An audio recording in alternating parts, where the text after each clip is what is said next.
શ્રી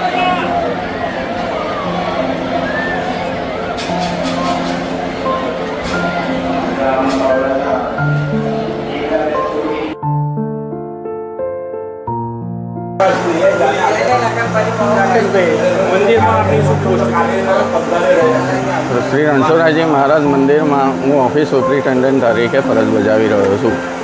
આજે હાલ ભૂપેશભાઈ શાસ્ત્રી ઉપર જે ડાકોર પોલીસ સ્ટેશનમાં ફરિયાદ શું કરશે?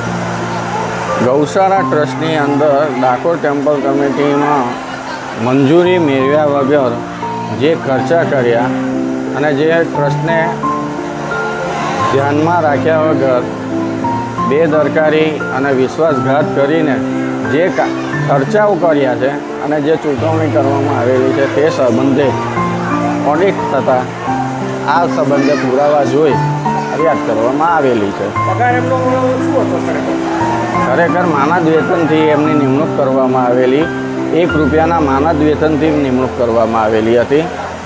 એમની પણ ફરિયાદ કરવામાં આવેલી છે. પગાર ઉપરાંત એમને વધારે લેતા છે. હાલ શું ફરિયાદ? હાલ ગૌશાળા ટ્રસ્ટની અંદર જે કમિટીની મંજૂરી મેળવ્યા વગર જે કાર્ય કરાયું છે અને ખર્ચા થયા છે એ ગૌશાળા ટ્રસ્ટના વિશ્વાસઘાત કરી અને છેતરપિંડી કરી કમિટી સાથે અને આ બેહુદા કાર્ય કરી અને જે મોટા ખર્ચમાં ઉતાર્યા છે તે સંબંધે આ ફરિયાદ કરવામાં આવેલી છે. કેટલા રૂપિયાની છે? 9,47,000 જેવી મળ્યા છે.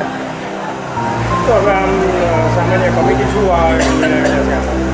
કમિટીએ તો નિર્ણય લઈને જ આ કાર્ય કરવાનું કીધેલું છે.